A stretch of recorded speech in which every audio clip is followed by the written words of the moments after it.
This is CBC Here and Now.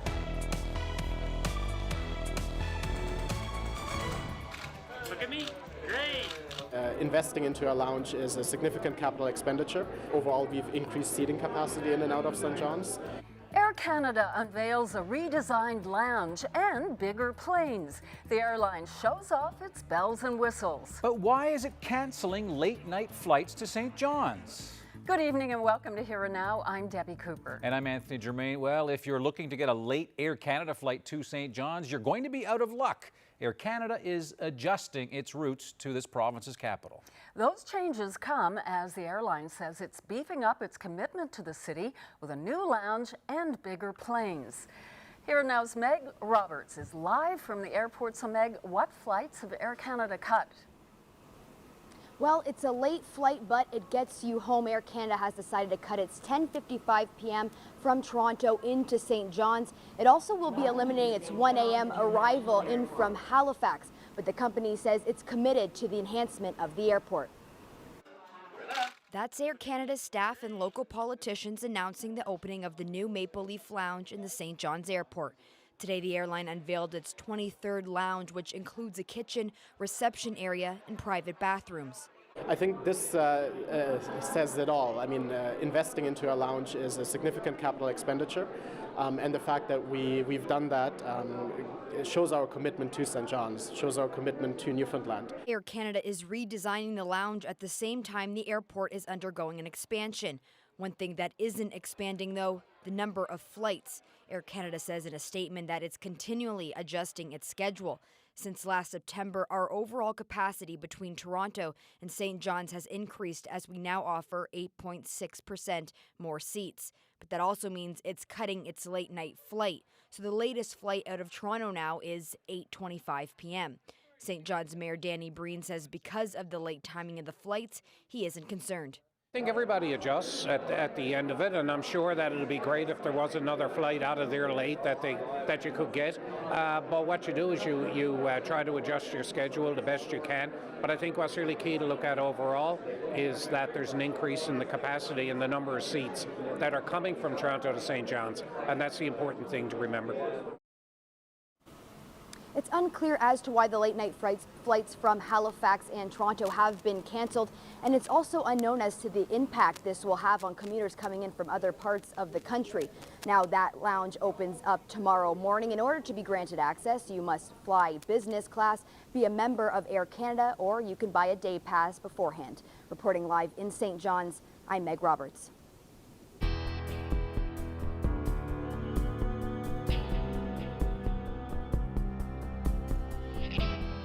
The Muskrat Falls Public Inquiry learned today just how crucial the federal loan guarantee was to the entire project. And former Premier Kathy Dunderdale revealed what she did and wouldn't do to get Ottawa's backing. Here Now's Mark Quinn joins us live tonight. Mark.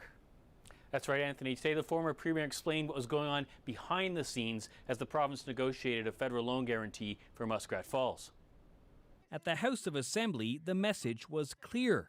The province didn't need the federal loan guarantee to build the mega project. But today, Dunderdale said this. I wasn't prepared to go to sanction without the loan guarantee. Dunderdale said she took a bullet for the people of this province to make sure it happened. A public gesture with Prime Minister Stephen Harper during the 2011 federal election, after he said he was willing to talk about a loan guarantee. And once he said that, I stood on the stage with the Prime Minister. Didn't say anything, but I stood with him. I was the only premier in the country to stand with the Prime Minister in that election. I didn't tell anybody to vote for him or whatever, but I was stood there. And it was obvious from that moment on in the House of Assembly, in public debate, I got accused of being a supporter of the Prime Minister and that I had given something away under the table to the Prime Minister in order to get the loan guarantee. But the former premier said there was a limit to how far she would go for the $5 billion loan guarantee. Harper wanted a concession on CETA in return for the guarantee. Dunderdale said the federal government wanted changes to requirements that some fish landed in this province must also be processed in this province. And I said, I am sorry. but I can't do this. I can't do it. There's something I could easily give away for CETA. Wouldn't have been a big issue. Most people in the province probably wouldn't even know that it had been done. But that's not the point. There were no quid pro quos.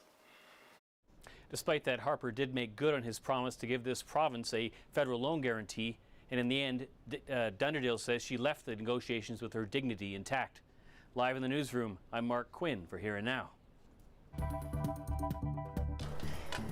Do you leave the keys to two of your vehicles on the one keychain, or do you leave your car keys in the porch when you get home?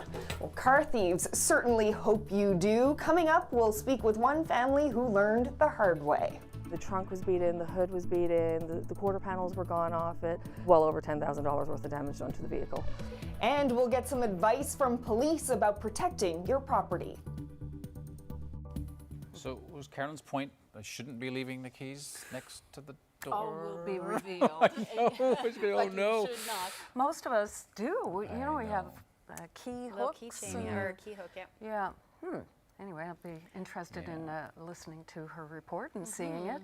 And Carolyn was out and about and shot that interview today, and you could see the sunshine. What a lovely day it was for a while. It really was bright. So bright. Yeah. The roads maybe not really able to see. Yeah, because you know, with the salt and everything on the windshields, but it didn't last too long. We're starting to see that cloud cover move back in now, and then more rain, because this system is quite significant actually. If we take a look at the weather on the way over the next couple of days, we are looking at quite a number of warnings across the province just got issued and will likely continue to be issued as we head through the next 24 hours. And that's significant snow for the Great Northern Peninsula as well as Labrador. We could see some forecast models are hinting at upwards of 60 centimeters of snow by the time Thursday morning rolls around. We'll definitely talk about that for a little bit. And then rain just in time for the weekend. We're looking at another warm up. Temperatures in some cases look like they could reach the double digits for parts of Newfoundland. We'll have all those details in your full forecast coming up. Deb? Thanks, Ashley. It is budget day in the city of Mount Pearl, and there is good news coming for business owners. Mount Pearl's 2019 budget is coming in at $54 million, but is actually $4 million less than last year's. Still, the city found itself having no choice but to raise the residential mill rate by 0.4, meaning about 80% of residents will see an increase in taxes of less than $10 a month. The city's putting $750,000 into digital transformation and an additional $240,000 into snow clearing. It is also lowering the commercial mill rate. Well, we have a 4% decrease overall for our business community with respect to their taxes. They will see a decrease. This is to offset the assessments that have skyrocketed. So in our business community, we have seen a large increase in the assessments for our business community. Therefore, we felt the need to offset that for them. We feel that's very important to support our business community, especially in the city of Mount Pearl. Well, it's been just over 2 months since marijuana was legalized, and yet people in Happy Valley Goose Bay, well, they've had to wait to legally buy pot in person. Here now, Jacob Barker explains why that wait came to an end today. Well, it might be the white stuff that's falling out of the sky out here, but behind those doors, it's the green stuff that's flowing across the counters.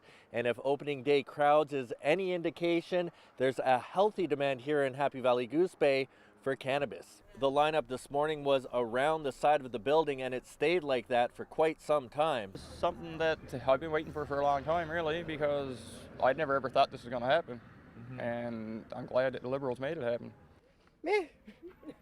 It's not that big a deal, man. People have been doing it forever and continue doing it.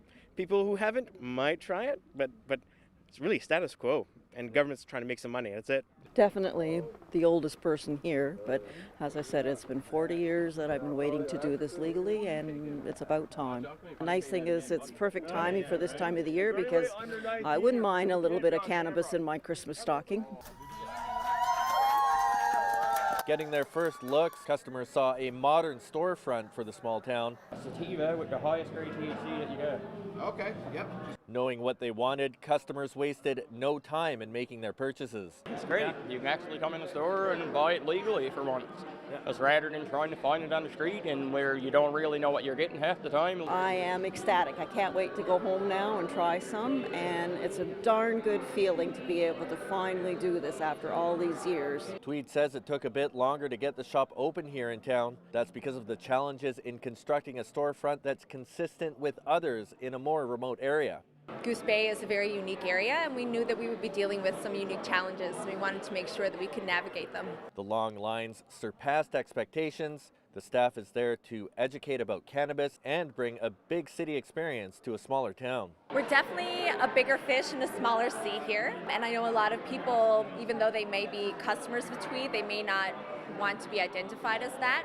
So in those cases, we have bags that aren't marked with Tweed, and we have to be respectful of discretion. Tweed says it feels positive about the market for cannabis here in Labrador. A spokesperson telling us that she's confident that Tweed will be here in 5, even 10 years down the line. Jacob Barker, CBC News, Happy Valley Goose Bay.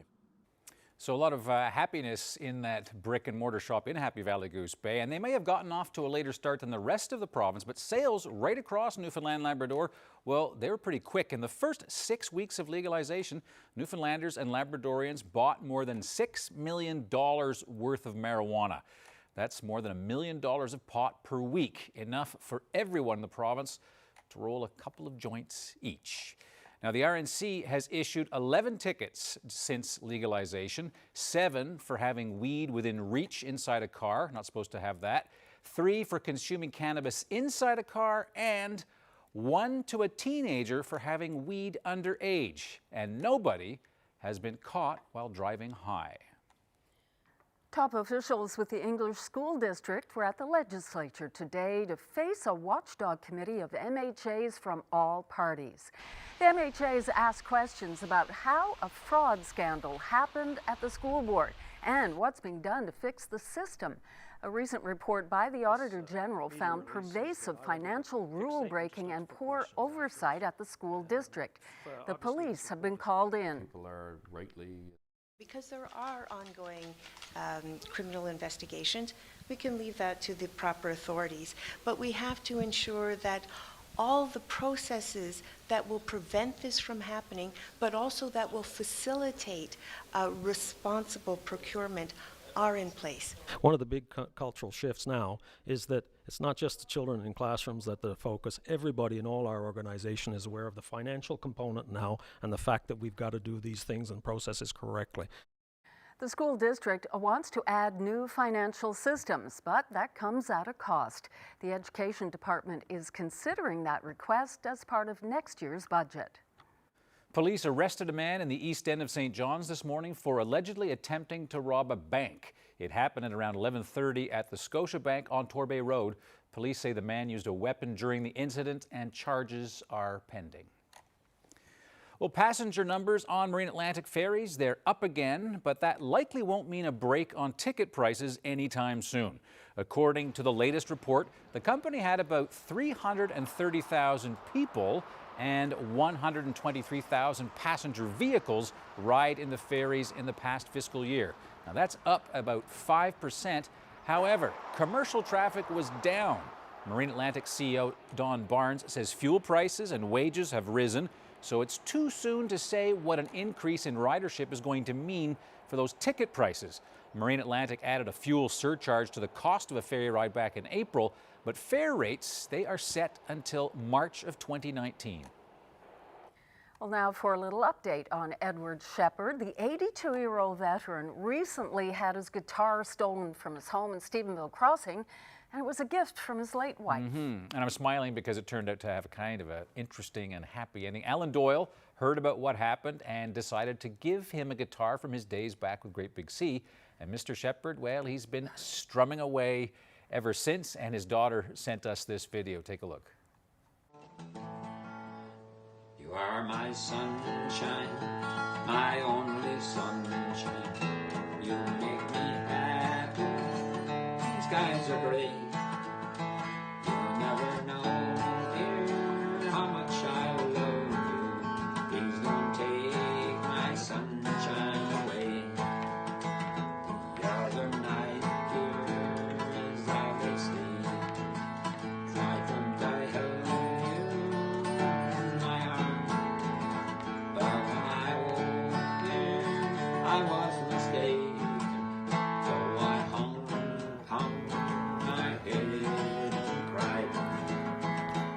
He's having a bit of fun there. He is having fun, and that song is so appropriate because his wife, his late wife, gave him the guitar that was stolen, and she was his sunshine. There you're right, underneath the tree there, almost in time for Christmas. Still have to hope that he actually gets that other guitar back, so keep our fingers I hope crossed. whoever took it is so ashamed they give it back. I do it because it keeps people happy at Christmas. Why dolls are a big part of one woman's Christmas. And her doll decor, she says she does it for her neighbors.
Welcome back, everyone. Well, some children might be hoping to find a doll under the tree this year. Yeah, but what about finding dolls, lots of them, on the tree? Dolls and trees, they're an annual tradition for one elderly woman in St. John's. Take a look.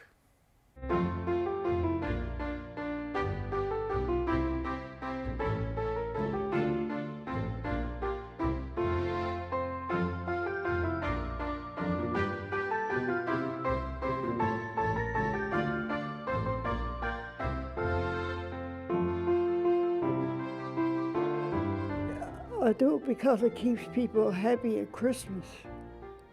They likes to come and visit it. She seems to expand on it every year, and every year it's all pretty much the same stuff, but there's always new additions and always a little bit of a different arrangement. She does like different themes. She does the hockey themes you saw and the Princess Di. She used to have Harry Hibbs over there with an accordion, but somebody had sticky fingers and walked away with the old accordion. And this is only the second year for this tree, and the purpose of this tree is it's more for boys type of thing.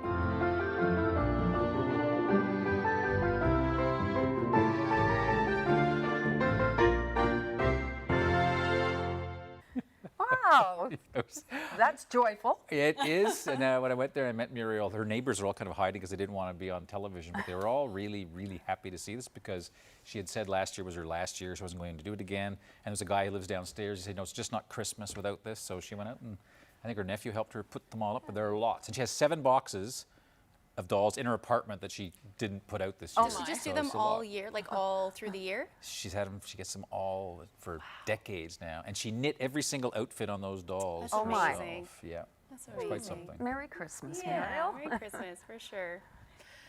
Got to talk about the weather because there's a lot coming, isn't there? There definitely is a lot coming. If we take a look at the current satellite and radar, we can kind of see where that low pressure system is right now. We did see some clearing skies for parts of the province today, mainly across Newfoundland and particularly through the Avalon. But we are going to see that rain start to move right back in as we head through the night tonight. You can already start to see that. And then that snow for the southern parts of the province as well. Now, if we take a look at the temperatures right now, we reached a high near 6 degrees in St. John's today. Those temperatures have now dropped down to the single digits, but warm again up through parts of Labrador. These numbers through the overnight should be sitting around in the minus 20. So overnight lows in the minus single digits is well above seasonal for this time of year.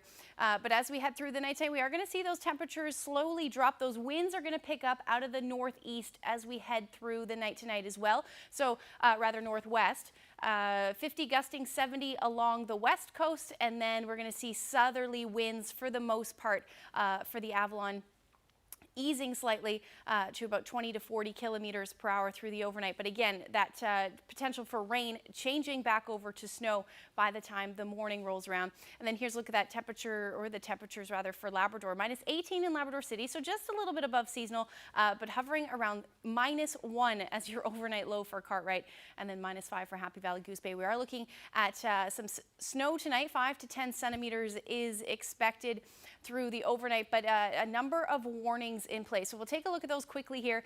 Wind warning for Port aux Basques. Tonight, we're looking at gusts upwards of 100 kilometers per hour, and then wind warnings for the Baver Peninsula all along the northeast coast down towards Bonavista, with gusts upwards of 100 kilometers per hour tomorrow afternoon. And then we've got winter storm warnings for the Great Northern Peninsula, and that's because there's quite a bit of snow on the way. We'll get into those totals in just a little bit, but blowing snow all the way down through to Gross Mourne, and then again along through to Bonavista Peninsula, and that's because we've got those wind warnings as well.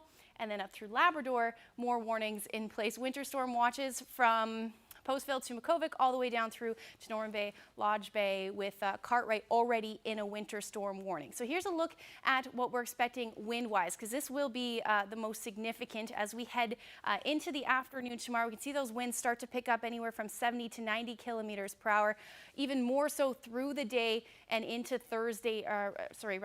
Wednesday night. Gusts close to 100 kilometers per hour, but even across Newfoundland, those winds gusting between 70 and 80 kilometers per hour. So that, combined with that falling snow, will lead to blowing snow, reduced visibilities through the day on Wednesday, and then continue into Thursday. So here's a look at that future tracker. We can see that low swirling, bringing that snow right along with it into the afternoon tomorrow, mainly along the coast, and then into Labrador through the day on Wednesday. Just some scattered flurries is expected for the rest of the province. So quickly taking a look at the forecast for tomorrow, 20 to 30 centimeters of snow for St. Anthony, and then down along the coast as well, we'll see some snowfall. It looks like we could see upwards of 50 centimeters for Cartwright, but I will have all those details when I come back in a little bit. Anthony and Deb? Well, how careful are you with your car keys? Do you keep the keys to 2 vehicles on one ring? Or maybe you leave your keys in the car, or even worse, you leave them in the ignition. Well, if you do any of those things, you actually aren't alone. And car thieves count on those bad habits, but there are simple ways to protect yourself. Here now's Carolyn Stokes has more. While you're out shopping for Christmas gifts, thieves are out looking for targets, and they're hoping people's bad habits will land them an easy score. Keeping the keys to 2 vehicles on a single keychain is one of those bad habits, and one Mount Pearl family found out why. He's like, the cars are gone. And I said, what do you mean the cars are gone? He said, my car isn't up in the lot, he said, and the Orlando is no longer in the driveway.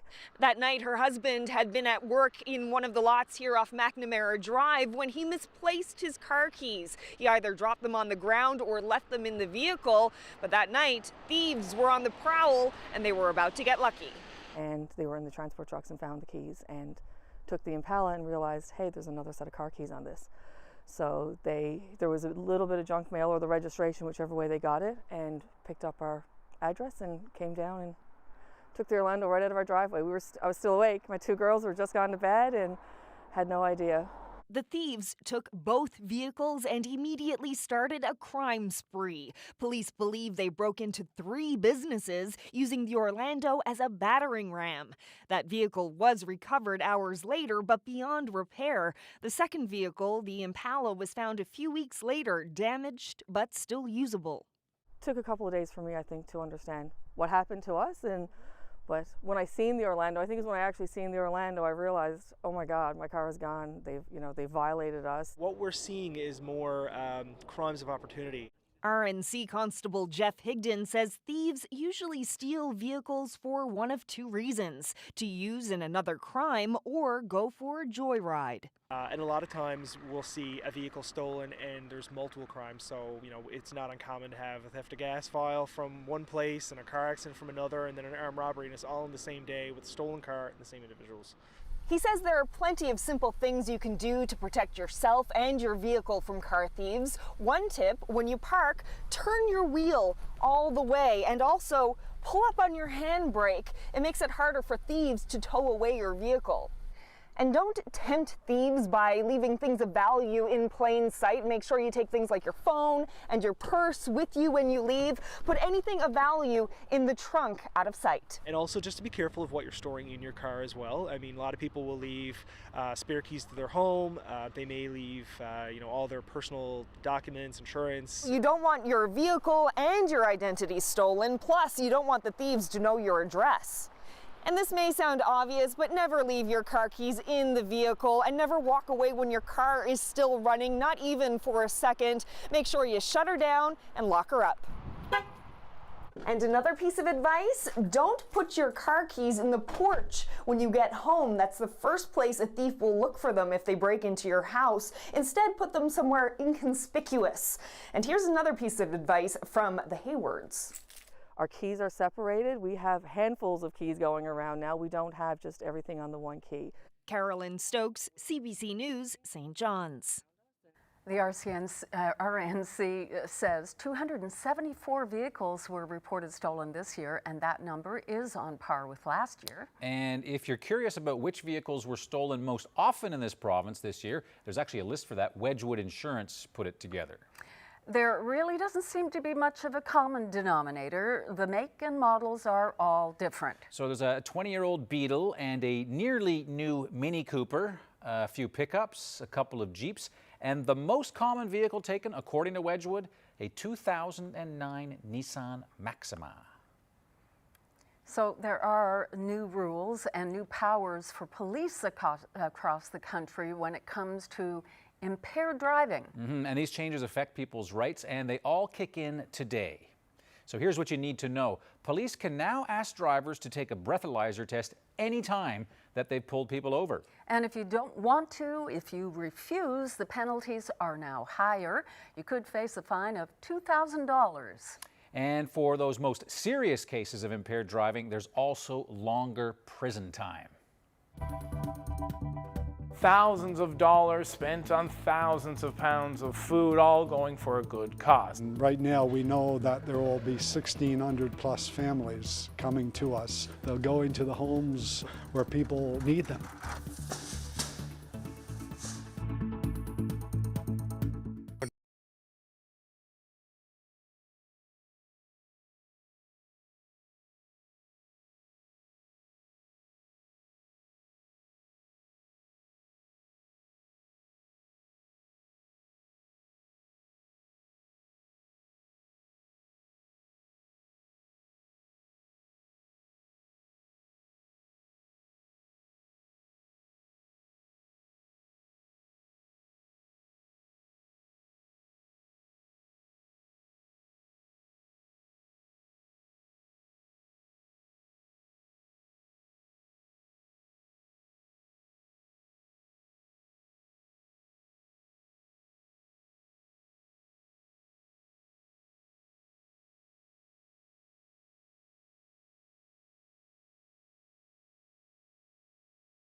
Welcome back to Here Now. With Christmas just around the corner, staff and volunteers at the Salvation Army in St. John's are as busy as Santa's elves.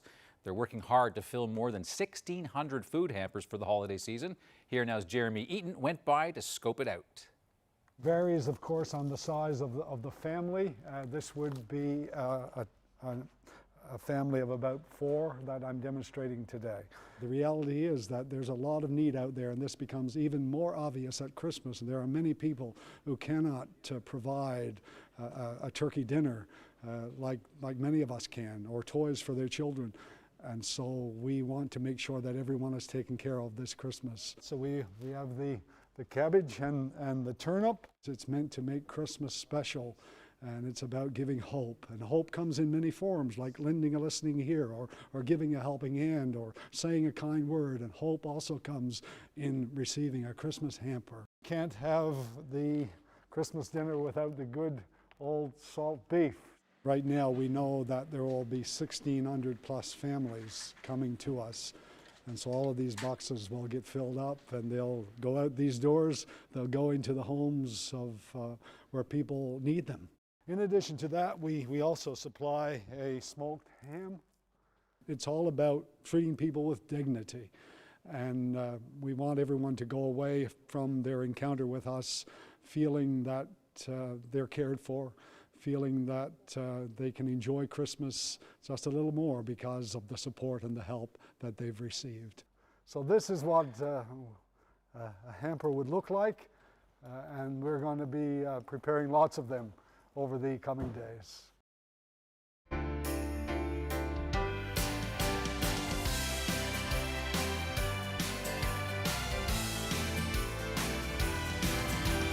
Hi, I'm Amanda Malloy, Senior Communications Officer with CBC NL.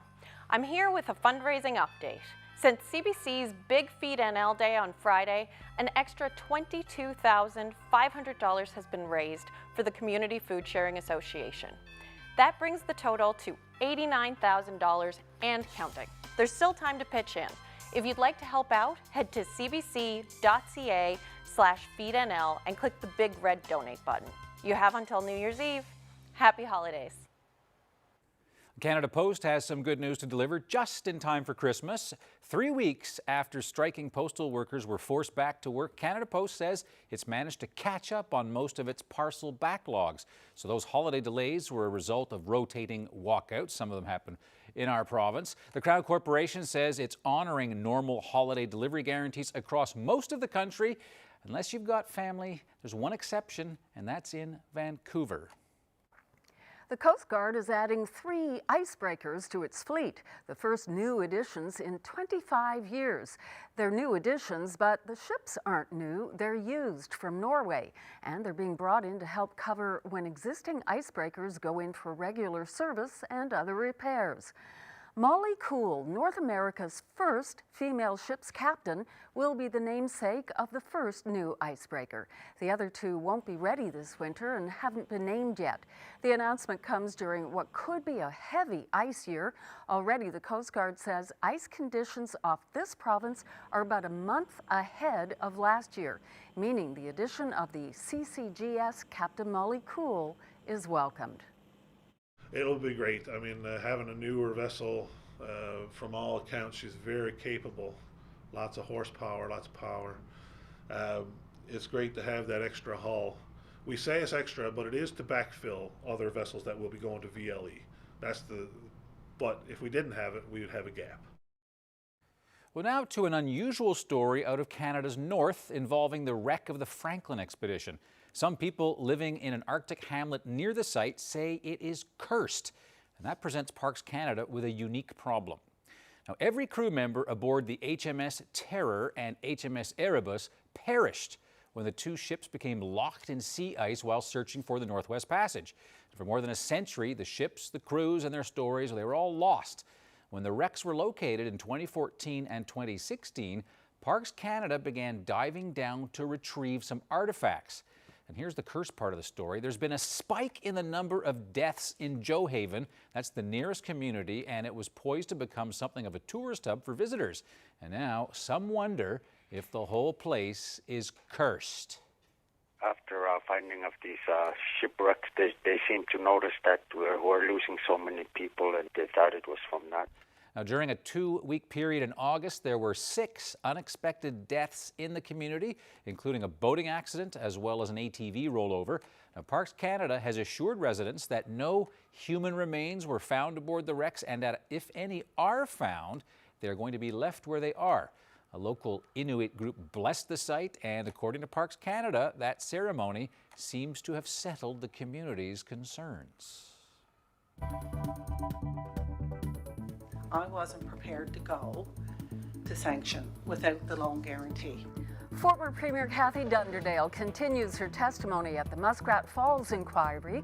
We'll return to our coverage next.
With mummers, salt meat on Christmas Day, and purity syrup, Christmas in Newfoundland and Labrador is unique. But does anyone really celebrate it any better?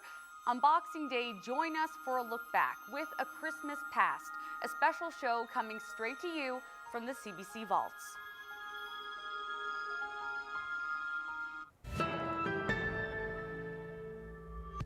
The glass ceiling may not be the only thing holding women back in the workplace. A new study suggests Canada still has to do a lot to bridge the gender gap. The World Economic Forum says this country ranks 16th when it comes to female economic opportunity, education, health, and political empowerment. Canada was in the same spot last year. When it comes to wage equality for women, Canada is 50th, behind the US, Uganda, and Ukraine. And here's another eye-popping figure. At the current rate, the study suggests full gender equality worldwide is still 200 plus years away.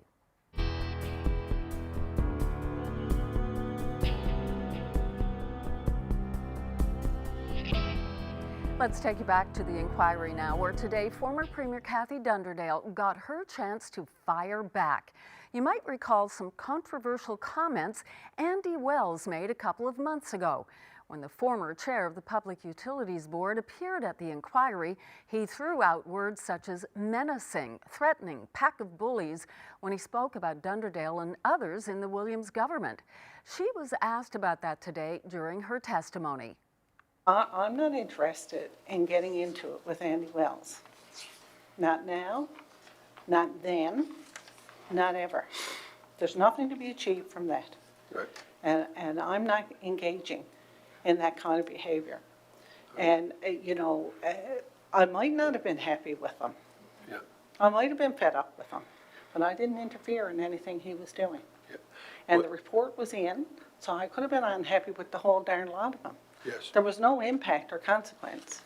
But I'm not in the habit of expressing those kinds of views and starting a racket for no reason at all, for my own amusement or chastising somebody. That's not what I want to do. And I wasn't going to be part of that parade. Yeah. Well, Mr. Wells said in his evidence, which he gave to the Commission October 25th, 2018, on page 74, he said,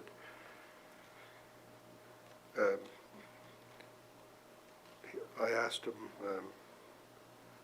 but in any event, you gave a pretty well verbatim account of that telephone conversation. How confident are you that your recollection is correct? Mr. Wells, oh, absolute. And I said, yeah. He said, and the tone of Miss Dunderdale was what? And Mr. Wells said, menacing, threatening. This was an angry person. This was a bully. That's what he said. Yes. What comment do you have to those? I have no comment whatsoever, Mr. Learmonth, not at all. Is it true or not true? Of course it's not true, Mr. Learmonth. I am not going to become part of any Wells parade. Not here, Yes. not now, not then. So that was Kathy Dunderdale at the public inquiry today. Well, here is some of what she had to say about Muskrat Falls in the past. Corps knows of what it speaks, Mr. Speaker. Muskrat Falls is the most cost-effective green energy solution for the demands of the people of Newfoundland and Labrador. This is a $6 billion project. That's a lot of money. And people should be asking tough questions and hard questions and question whether the analysis is correct.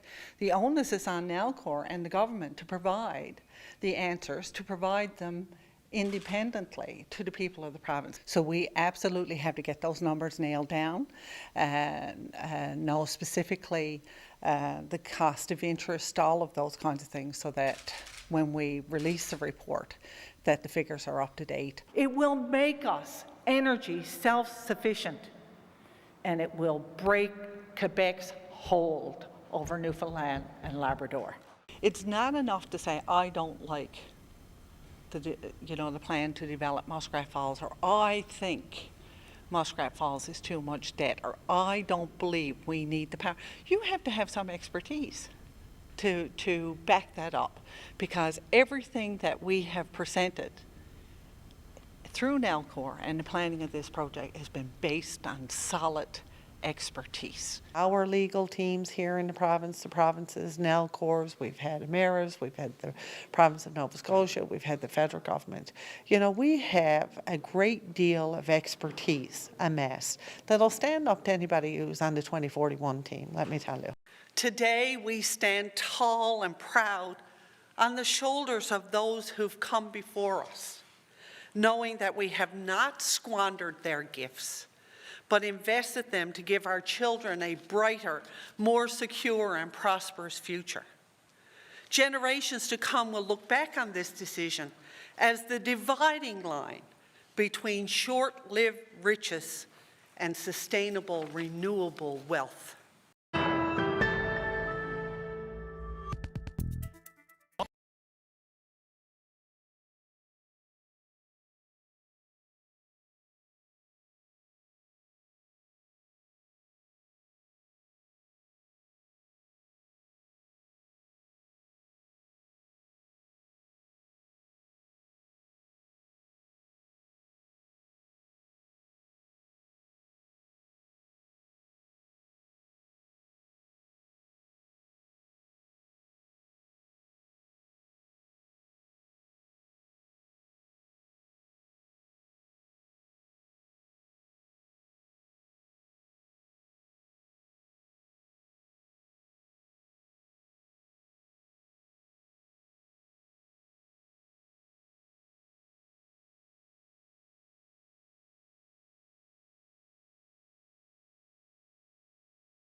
My experience in Gander was deeply moving and it changed me forever.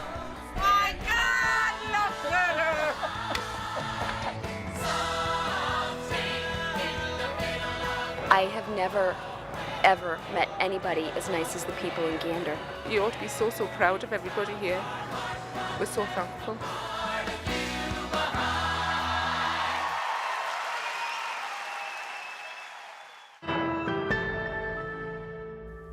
Some great stuff coming up over the holidays. Really? Look forward to that. Now, before we get to the weather, because I know we got a lot of snow to talk about, some local axe throwers certainly struck some success at the recent World Championships of Axe Throwing in the Windy City, Chicago. Clem Whittle, seen here at Jack Axes last month, took his homemade axe to the competition and walked away with a top 8 finish. The 60-year-old got his start throwing axes at trees as a kid in Placentia Bay. Now, part of the event was televised on ESPN's second channel, and getting on that broadcast was Anthony McDonald's goal, and he tossed his way into the top 32 in the world. Well, one might say that they really hit the mark. They go on to toss at the first ever Canadian Open that'll be held at Jack Axes in Halifax this coming March. So there you go. They were thrilled with getting up there and then to do as well as they did. Okay, as you were saying, snow. You were saying, reminding us that there's a lot on the way, especially in the coast of Labrador. That's right, coastal Labrador and the Great Northern Peninsula. If we take a look at the snowfall map there, you can see some pockets of 30 to 50 centimeters locally is possible by the time Thursday morning rolls around, and there's a good chance we'll see between 10 to 15 centimeters along coastal, the west coast of Newfoundland, and then up through Happy Valley Goose Bay as well into the afternoon on Wednesday into Thursday really, but most of that snow will fall tomorrow night. Otherwise, we're just looking at somewhere between a trace to maybe 5 centimeters of snow for the rest of Newfoundland. So if we take a look at the future tracker heading into Thursday, we're going to see that snow continue along the coast and then the northern peninsula, and that's why we're seeing that's where most of the snow will be. Otherwise, we'll start to see some things clear out overnight into Friday morning. So here's a look at that forecast. Those temperatures are significantly dropping back down to the minus single digits, but still staying well above seasonal for Labrador. -9 in Nain with that snow continuing on Thursday. Lab City -10, but plenty of sunshine, not being affected by that low pressure system, more so into a ridge of high pressure. And then generally looking at a mix of sun and cloud for the rest of the island. Just a slight chance of a few flurries into the afternoon as well. So looking ahead a little bit even more into Friday, things generally will stay quite calm. So that will be nice, other than some snow moving through into Labrador. And that's ahead of the next system that moves in. And with this one, quite a significant warm up. As I mentioned a little earlier in the show, we could see temperatures between 10, maybe even 12 degrees above zero by the time Saturday night into Sunday rolls around as that warmest air starts to move in. But in behind it, we'll start to see things change back over to snow. And it looks like this one will be a little bit messy heading into Sunday. So here's a look at the long range forecast for St. John's and Eastern Newfoundland. Those winds will continue tomorrow into Thursday. Friday will clear out a little bit, and then those winds will pick right back up with that next system that moves in. You can see those temperatures climbing Saturday night even into Sunday. This is probably a pretty liberal forecast. We'll probably see temperatures closer to maybe 8 or 9 degrees by the time Sunday rolls around. And then into central Newfoundland, again, we'll see that warm up, and then those that rain expected Saturday and Sunday along the coast. Look for 5 to 10 centimeters tomorrow, flurries in the morning on Thursday, and then eventually clearing out for Friday. And then into eastern Labrador, about 5 more centimeters expected. And then for Friday night into Saturday, that's when that next system rolls in. But look at that, 3 degrees as your daytime high for Saturday, and then Western Labrador is going to warm up just as much by the time Saturday rolls around. So that's a look at your forecast. I'll have your weather photo when I come back in a little bit. Debbie? Thanks, Ashley. Well, if you're passionate about pizza, this story might be right up your alley. Would you trust a robot to make and bake the perfect pie? Yeah, at this point here now, as usually when the hunger kicks in, so I'd take it. There's a busy street corner in Toronto, and it just got its first pizza vending machine, and more of these machines are on the way. CBC's Ali Chiasson had to check it out for herself. Toronto's newest pizza place is a hole-in-the-wall type of place, literally. It's garnered a lot of buzz. But I was afraid to touch it because I didn't know. It doesn't seem real to you. I was like, is it going to be pizza? You have like the progress bar. It's like you're downloading a pizza right now. There are people in the back kind of just like putting it on the pizza. Yeah, Nana is back there. No, right. It's pizza, or as the president of Pizza Forno calls it, total pizza eruption. Step one. So we've got 4 varieties right now. Barbecue chicken and bacon, which is a crowd pleaser up here. Mozzarella cheese. Honey and goat cheese, which is actually a French recipe that we've adapted for the North American market. What goes on behind the scenes here? Well, I can't reveal everything because it's kind of secret, but I'll let you know that the whole process is completely robotic. So the pizzas are made, as I mentioned, by hand in a commissary, but once they load into the machine, they're loaded into a refrigerated section. The robotic arm, which we give you a little tease here, pulls the pizza out of the robotic section of the fridge, moves it over to the oven, pops it out of the box, cooks it in about 110 seconds, drops it back in the box, and you're going to see that pizza slide right out here. The whole process is less than 3 minutes. Oh, it actually looks pretty good. See? It does look pretty good. All right, we'll try it out. It smells fresh. We will prove to you that you can get an amazing handmade artisanal pizza out of a machine. So we're going to do a little taste test here with some help from the guys behind Toronto Pizza Empire, Pizzeria Libretto. To give it a fair shot, Chef Rocco Agostino warmed it up. The right time, the right place. This might be the perfect pizza for someone. Downtown, on a busy street corner, mall food courts, the pizza vending machine is going places. We're launching 9 more in the GTA between now and the end of January. Just a fridge and an oven and a robotic arm. Yeah. Making your pizza. Yeah. Well, hey, I guess innovation is everywhere. Is everywhere. So there you have it. There's room for everybody at Toronto's Pizza Party, which is actually a good way to describe the restaurant scene right now. There are so many pizza places opening. Matter of fact, I'm gonna go get me a slice right now. Alice Chiasson, CBC News, Toronto. Well, there's a look at your weather photo today. Oh, look at that. Seals. Seals. Seals. Hanging out on the ice. Yes. Oh, I have no idea where that is. It has to be north, a bit north, Yes, the a little northern bit north. peninsula. I thought you were going to say Seal Cove, but no. No. I'll tell you who sent us this gorgeous photo when I come back after the break.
story for you now. How's this for story time? It's not exactly Goodnight Moon for those of you familiar with that kid's story. But the reader is pretty close to it. Oh non! Chewie a appuyé sans le vouloir sur un bouton qui l'a propulsé dans l'espace! That's not even an effect. A group of kids in Quebec. There he goes. They went to the Canadian Space Agency this morning to hear and see David Saint-Jacques read to them from the International Space Station. That looks so cool. He went to the same elementary school as those children. Saint-Jacques said he's keeping an eye out for Santa Claus from space, but no sign of Saint Nick just yet. Wow. How they drink water with water bubbles and no it's gravity, so right? Cool. Yeah, I fantastic. should have been an astronaut. Yeah. It's not too late. Might be, yeah. It might be a little bit And too depending late. on your batting average over the winter, you might be nominated to be an astronaut. Oh, so, okay. so far, you're pretty good. Let's figure that out. Yeah. So there's your weather photo today. It was taken in at Pollard's Point. On Pollard's Point? Yeah. At Pollard's Point. At Pollard's Point, yeah. Nice so, shot. Great shot there. Lovely. Elizabeth Pope sent us that photo of those seals hanging out. Thank you so much for sending them in. We'll see you all tomorrow, everyone. Good night.